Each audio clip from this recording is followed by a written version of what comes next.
All right, we're moving on to trig identities. I'm really glad that we're done with that the inverse trig functions. Those are not my favorite, but I do actually like the trig identities.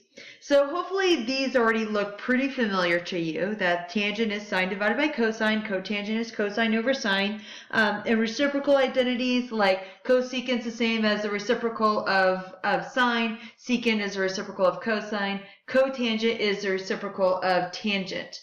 One other thing that's important to note is sine squared.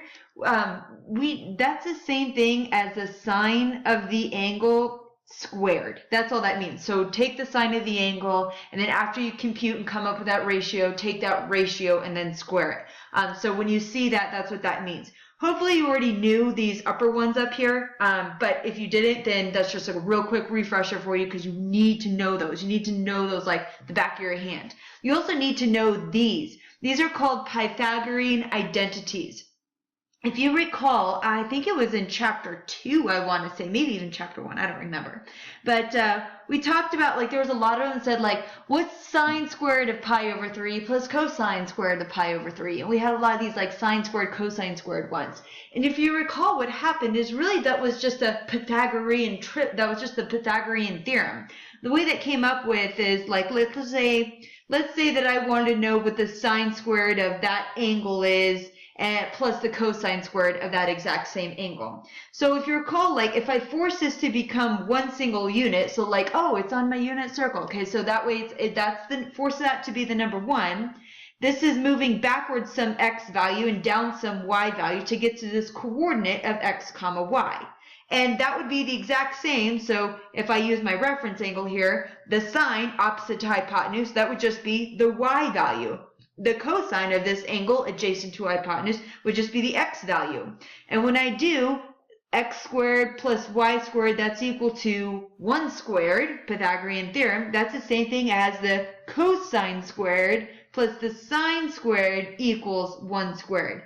So that's probably the most important Pythagorean identity, is sine squared plus the cosine squared is equal to the number 1. That's the big one.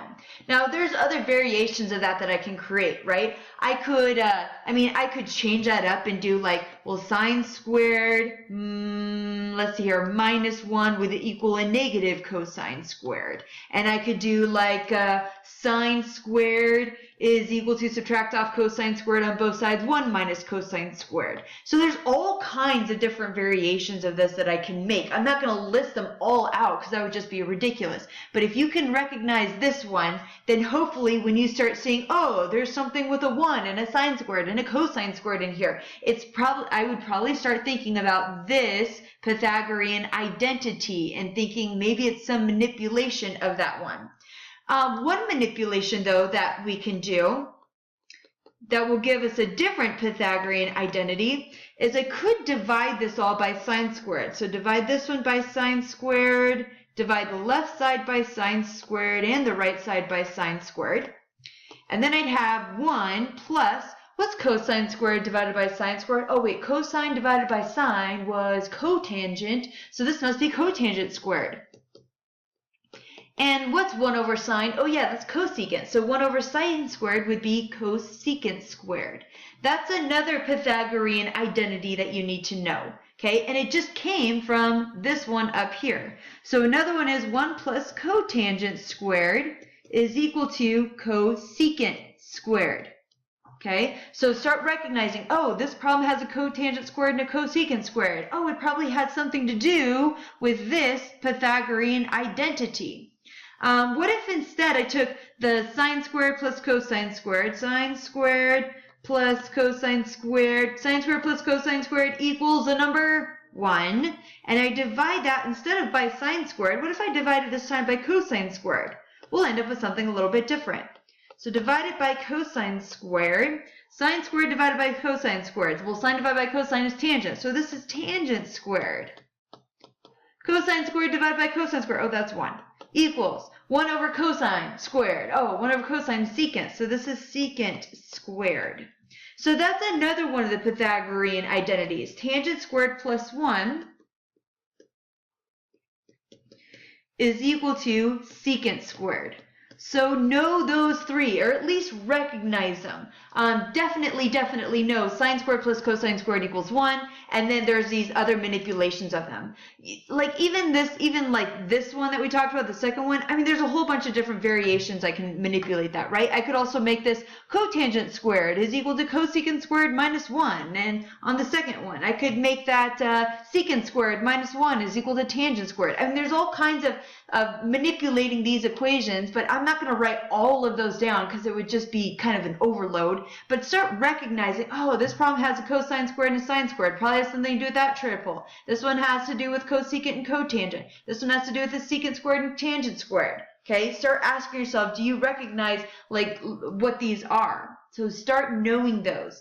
Let's move on to even and odd identities. We've talked about this before. Sine is an odd function, so when I input the negative angle into it, then it becomes the exact opposite. So that's negative sine theta. Think about that. So here's my original angle, and then there's my corresponding y value for sine. And then when I want to take the negative of that angle, well, what happens to the y value? Well, it becomes the exact opposite as what it was up here. Okay, for cosine though, well, what happens with cosine? The x values. Well, if I have this point over here and then I go the exact opposite direction from that, so I have a negative angle, what happens to the x value down here? It stays the exact same, it doesn't change. So thus cosine is an even function, meaning that the cosine of its negative angle is the exact same as the cosine of its original angle. Tangent is also going to be an odd function, so that would become a negative tangent. If sine is odd, then cosecant is odd. Cosine's odd, cosine is even, so secant is also even. And tangent is odd, so cotangent is odd. So know those even and odd identities as well. So now we're going to establish identities. These are super fun to me. Maybe not to you, but to me they're like little puzzles that I got to figure out. I've always loved puzzles. I guess that explains why I'm a math teacher, huh? Identities. Identities are kind of like in geometry where you had proofs, okay? You had a bunch of givens, and then you were trying to prove that other thing. You didn't really change what it was you were trying to prove. You couldn't change, prove that these two are supplementary. You couldn't move that around and say, oh, well, actually, let's change that to make these two supplementary instead. You had to get to that end result. It's the same idea with these identities. You cannot manipulate both sides. Now, identities are dealing with equations, but you're not going to start adding and subtracting or dividing on both sides of like you would on a lot of algebraic kind of equations. So think about this like this is a proof, okay? Prove to me that the cosecant times a tangent has to be the exact same as taking the secant. So don't divide both sides by tangent. Don't divide. Work on one side and show me that that side has to be the exact same as the other side is. If you start like subtracting off stuff on one side and on the other side, then you're already assuming that they're equal to each other. You're proving to me that these two do have to be equal to one another. Make sure you're showing all of your steps when you're establishing identities. I know a lot of you guys are super smart and you like to skip a lot of steps. When you are establishing identities, you cannot skip steps. Okay, you've got to leave me a trail of what it is that you're thinking, a little trail of breadcrumbs. Okay, you can do some skipping around, but you can't just go, oh yeah, this is obviously secant. Therefore, the secant is equal to the secant. Hey, I've done that problem. Okay, next identity. Hey, I'm proving this long thing is now equal to. So if I look at this next one, oh yeah, of course this is 1. So this is 1 equals 1. Okay, what's next? You must show me your steps. Okay, got to show me some steps here. So what I tend to do is I like to work on the hardest side. On a couple pages later, I'll give you some helpful hints as to how to get through these. So if I start with, okay, we've got cosecant times tangent. We're showing that's equal to the secant. Well, let's do some manipulations. Manipulate only one side. After you've decided which side you're going with, you can't change your mind midway through. Okay, so if I work on this side. And the reason why I'm working on that side is because it's a harder side. To me, it's always easier to make things more simplified than it is to try and figure out how to expand them. That's just me though. Well, actually, it's probably just about everybody. So work on the more complicated side. So cosecant, well, how can I think about cosecant? Cosecant is the exact same as 1 divided by sine. And tangent is the same thing as sine divided by cosine. Okay, and then we still have secant theta on this side. Okay, I'm only working on one side. Well, these reduce, and I have 1 over cosine theta equals secant theta. Oh, wait, I'm done. Well, close. You're close to being done. Write the last step. That this is the same thing as secant. 1 over cosine is secant. So thus, I have now shown you that this side absolutely is the exact same as the secant of that angle. Okay, so let's do another establishing an identity. So think about, what does it mean to be squared? Well, sine squared. That means take the sine of your angle and then take that and then square it. Same thing with cosine. This is saying take the cosine of your angle and then take that number, that ratio, and square it. Notice how I've already kind of started working on the left side because that's the more complicated looking side. So I'm going to try and simplify that down, and then I know I'm done when I've clearly shown that left side is the number 1. So since sine is an odd function, then this is the same thing as the negative sine of theta. And then if I take that, and then I have to still square it. Cosine is an even function. So this is the exact same as just cosine theta.